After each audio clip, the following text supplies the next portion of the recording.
देख रहे हैं न्यूज़ 7 हिंदी। राष्ट्र प्रथम। नमस्कार। ब्रेक के बाद एक बार फिर आपका न्यूज़ 7 हिंदी में बहुत बहुत स्वागत है। वियतनाम के राष्ट्रपति टू लैम ने अपने 3 दिवसीय भारत दौरे की शुरुआत अब बोध गया से की। यहां पहुंचकर उन्होंने महाबोधि मंदिर में पूजा अर्चना की और ध्यान लगाया।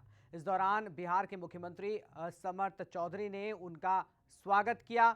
उनके साथ उच्च स्तरीय प्रतिनिधि मंडल भी मौजूद रहा। इस दौरे को लेकर भारत वियतनाम के सांस्कृतिक और धार्मिक संबंधों को मजबूत करने की दिशा में अहम कदम माना जा रहा है।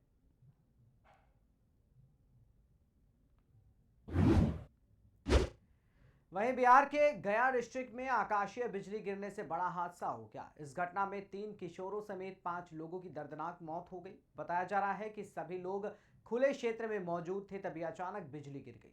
हादसे के बाद इलाके में अफरा तफरी मच गई। प्रशासन ने लोगों से खराब मौसम के दौरान सतर्क रहने और सुरक्षित स्थानों पर रहने की अपील की है।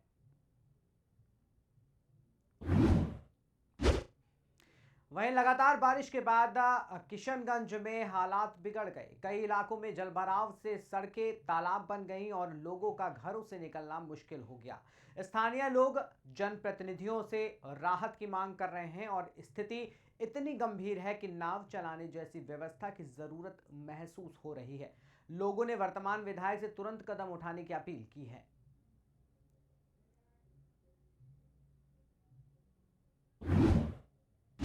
वहीं बिहार की राजधानी पटना के गांधी मैदान में कैबिनेट विस्तार की तैयारियां तेज हो गई। कार्यक्रम को लेकर प्रशासन अलर्ट मोड पर और सुरक्षा के कड़े इंतजाम किए जा रहे हैं। माना जा रहा है कि इस विस्तार में कई नए चेहरों को मौका मिल सकता है, जिससे प्रदेश की सियासत में हलचल बढ़ने की संभावना है।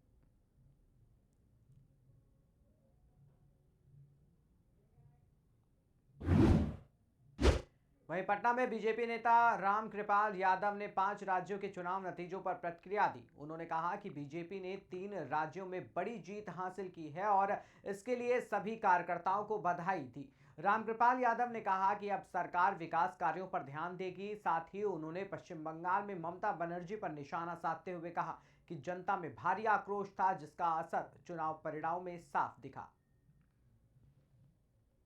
राज्यों में 5 राज्यों में से कैसे देखते हैं जी?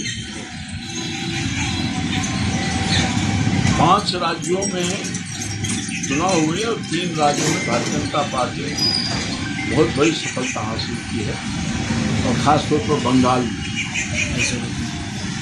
मैं सभी लोगों को शुभकामना और बधाई देना चाहता हूँ।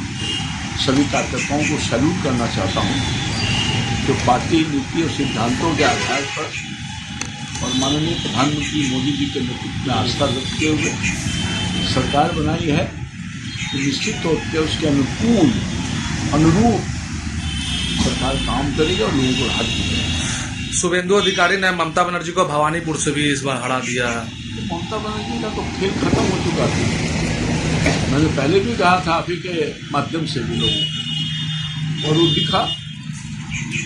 ममता बनर्जी भी नहीं बचा पाई अपने आप को। इतना उनके खिलाफ जन आक्रोश था, जो अव्यवस्था कुव्यवस्था भ्रष्टाचार अत्याचार जो लोग नाराज हो गए थे और अपने मत के माध्यम से ममता दीदी को भी हराने का काम किया। ममता बनर्जी ने भी आरोप लगाया कि भाजपा और सीआई ने 100 से अधिक सीटों लूटी है। ममता दीदी आखिर क्या बोलेगी? हार को छुपाने के लिए लूटा है, ये किया है, वो किया है। अरे जनता से अभी भी जनता के सामने आप हार स्वीकार करिए और अपनी गलतियों का जनता से माफ़ी मांगे दोनों हाथ से। शायद उसके बाद भी माफ़ नहीं करेगी बंगाल की जनता जो आपने किया है वहाँ बंगाल की जनता। राज्यों में ये नया और बेहतर डीबीटी वाला घड़ी ओ भाई साहब, क्या डीबीटी? इस दाग को मिटाओ तो जाने। ये दाग नहीं, घड़ी के लिए बस निशान है। अब हुआ ना घड़ी का मुकाबला। डर्ट ब्लास्ट टेक्नोलॉजी के पावर ग्रैन्यूल्स दे फास्ट एक्शन सफाई, मिटाए जिद्दी दाग और दे बेहतरीन खुशबू। पहले इस्तेमाल करें फिर विश्वास करें।